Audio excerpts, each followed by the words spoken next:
What's up, y'all? Quentin here with Catfish Karma, and today's video is all about building custom fishing rods at home. This series of videos is designed to be a true beginner's guide for people who may have never built a fishing rod before. And today's episode is step 2 in that process. We're going to be picking out components and laying out the build. If that sounds like something that you're into, just stick around because it starts right after this.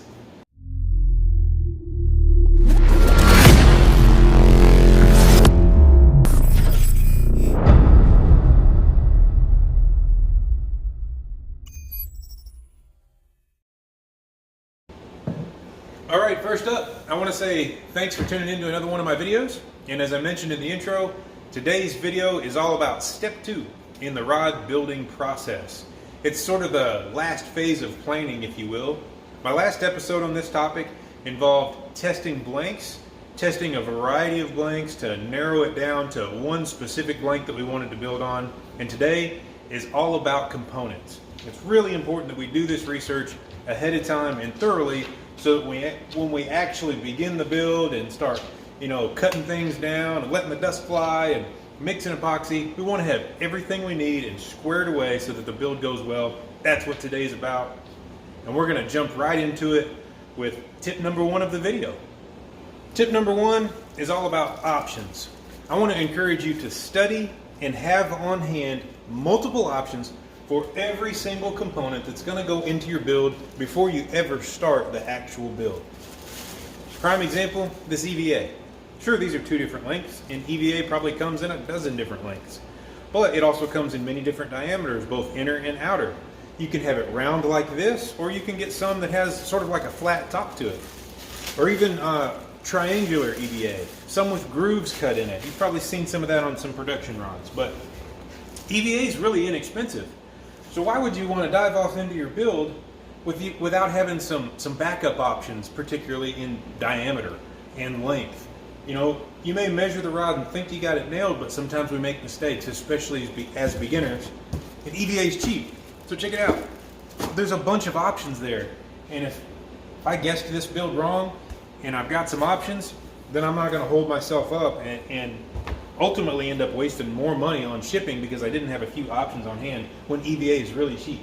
Same thing goes for butt caps. I got a bunch of extra butt caps down there because they're inexpensive.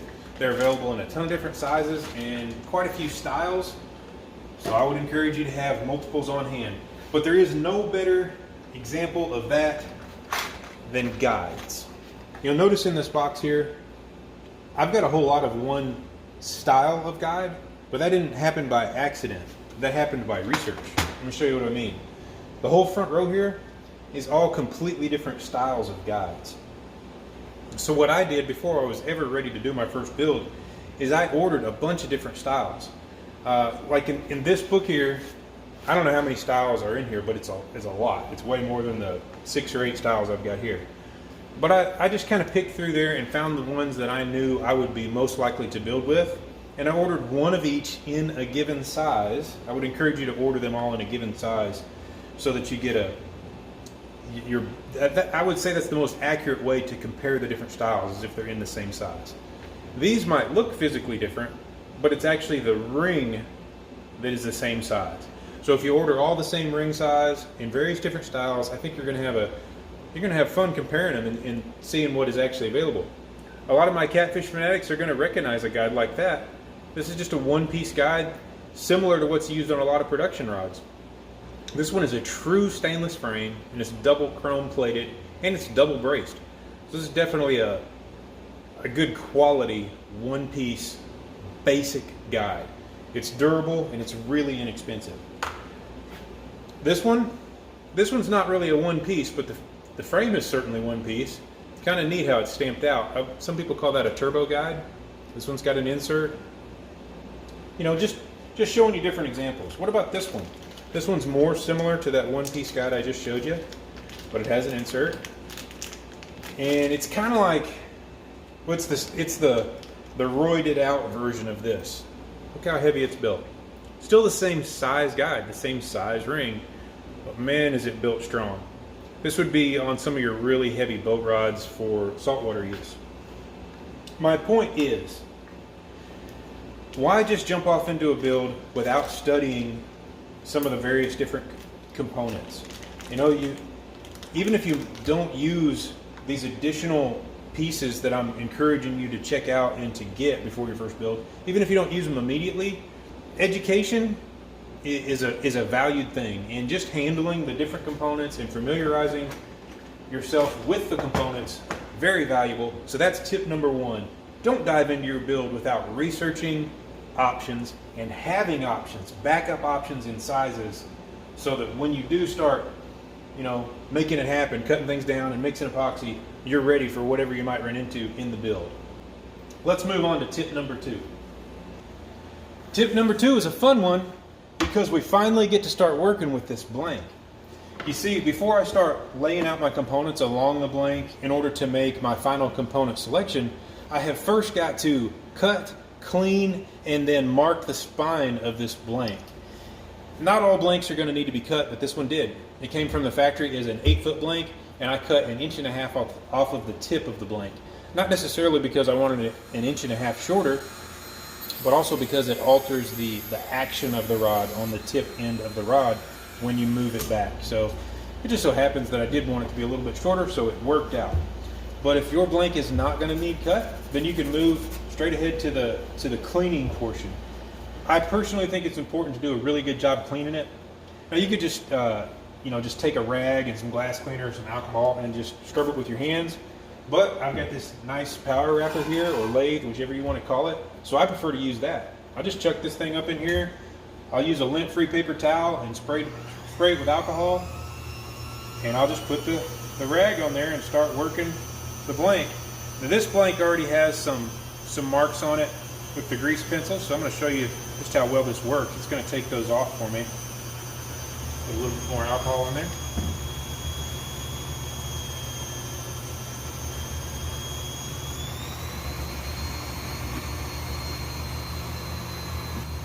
And now I'll just work my way all the way down this entire blank. It's going to leave a nice oil-free, lint-free blank for me to work with. You know, our skins have oils on them. There might be something left from manufacturing or shipping, but now it is squeaky clean. That's going to be better when you get ready to wrap it. There's not going to be contaminants in your finish. Sure, we're going to clean it a couple times between now and then, but you get the point. So the blank's been cleaned, and now it's time to mark it for spine. I'm not going to go through the process of finding the spine of the blank. Instead, I'm going to refer you to a couple different YouTube channels. The Build to Fish channel, the Get Bed Outdoors channel, they both have good videos on finding the spine. I've already found the spine on this blank, and I've marked it down here.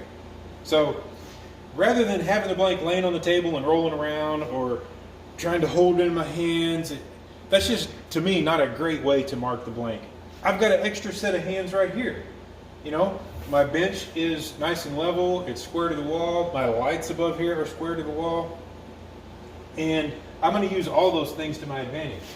So what I want to do is just roll this so that the initial mark that I made when I found the spine of the blank is right there at the top of the OD of this blank. In my case, I'm lucky that I have lights running right over my bench, because I can actually use the reflection of that light almost as like a laser guide running down this blank. I use the blunt side of this grease pencil. I don't use the point, and I try to just lay it across the top of this blank. That almost guarantees that I'm going to hit the highest part of the OD of this blank when I work my way down through here. So I've got the initial mark pointing up. I look for the reflection from the light above me and just make sure that I'm holding this pencil fairly parallel with the bench. Using the blunt side, you're just about guaranteed to get a perfect mark right on spine. And I want a bunch of marks all the way down through here. And the reason I want that is when I get ready to start actually putting guides in the right place, I may have to wipe off some of these marks. Well, if I have a whole bunch of marks, then I'm always going to have reference points left. That might not make sense now, but when you start putting guides on your blank and getting ready to wrap them, and you have to make sure that they're rotated in the right spot, you'll see why it's a great idea to have a whole bunch of marks all the way down your blank. In fact, one continuous line, to me, wouldn't be a bad idea, but that might be overkill. All right, let's move on to tip number 3 of this video. And that has to do with our final component selection.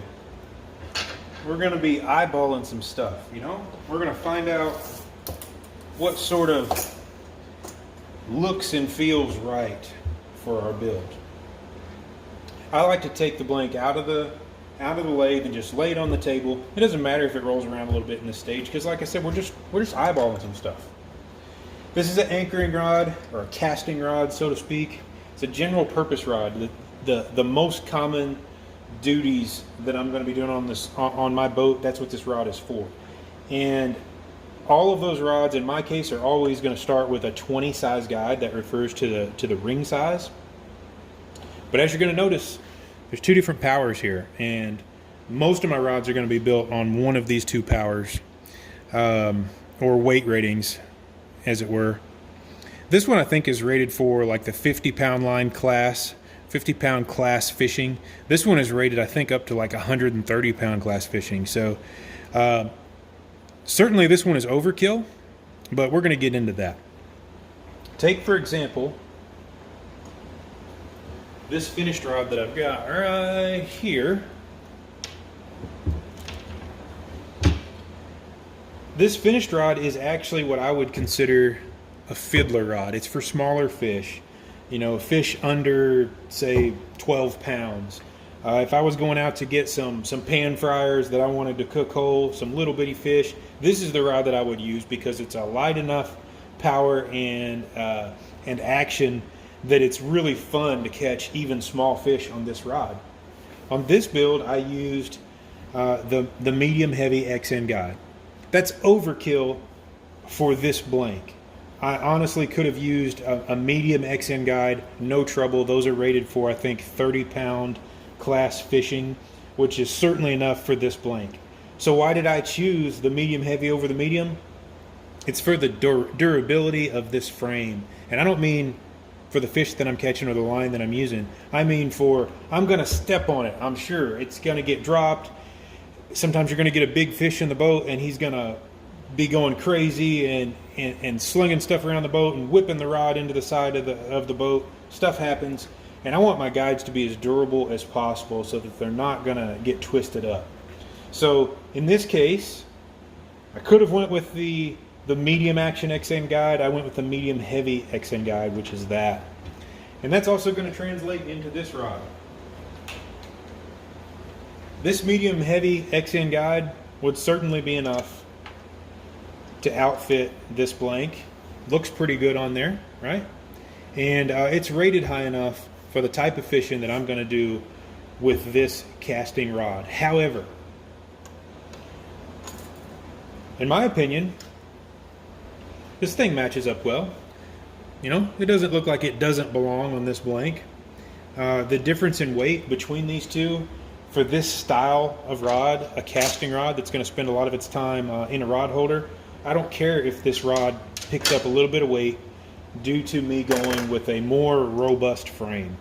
So, you know, I'm not just going to look at the number 20 though. Let's go down. Let me slide this blank. Work farther down here to about where these number 10s are going to go. This is a 10 size guide. That would probably land somewhere around here on the blank. All right? That's the medium heavy. Excuse me, that's the heavy. That's the medium heavy. I know you guys probably aren't able to see that really, really well.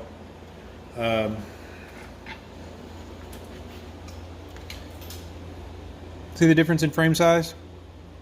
Or frame thickness?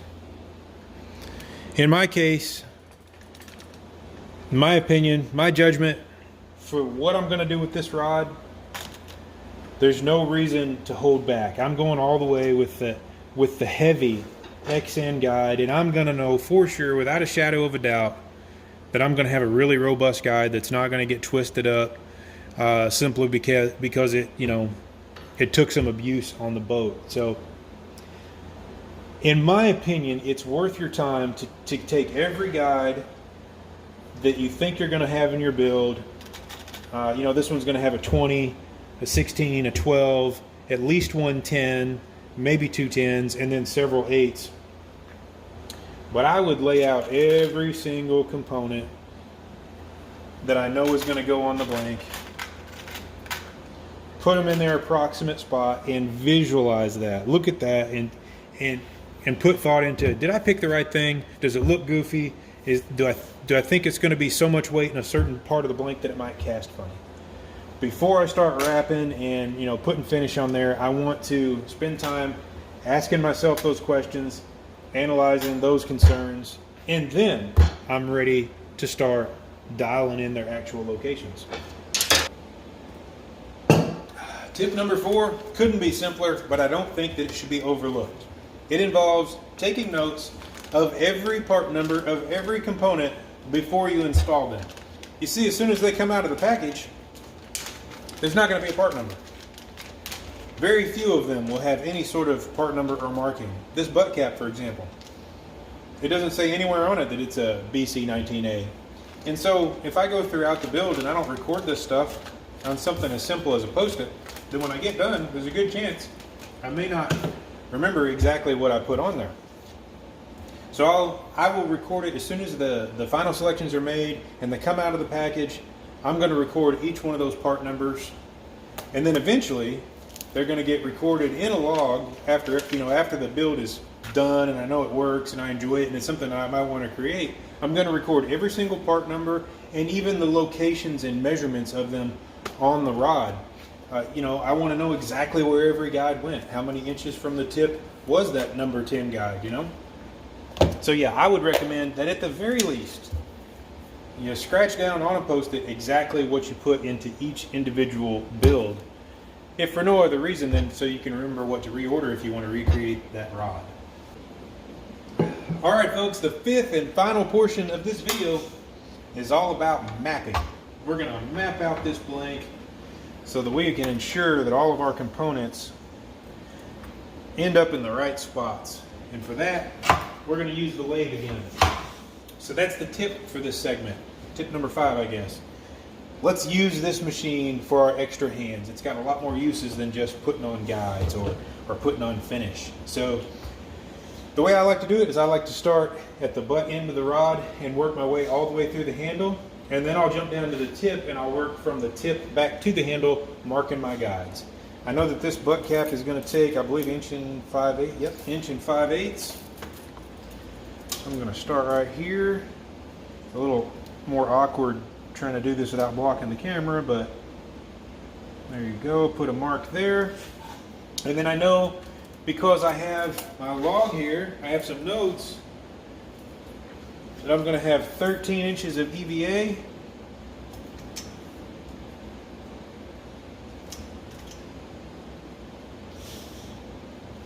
And then I'm going to have 5 inches of reel seat. And then I'm going to have 6 inches of EVA. All right? Now I could leave it at that, but I want to be thorough. I want to have plenty of reference points to make sure that that EVA will move around when you're gluing it in place. I want to make sure that it's nice and square all the way around. So I'll just let this thing spin. Boom. Look for my mark. Check that out. Now we've got perfect marks. Lots of reference points. Now, like I said, I'm going to jump down to the tip, and I've got a sort of a map, if you will, right here in my notes. I know where to put each one of my guides. I'll start at the tip, and my first guide is going to go at 4 inches.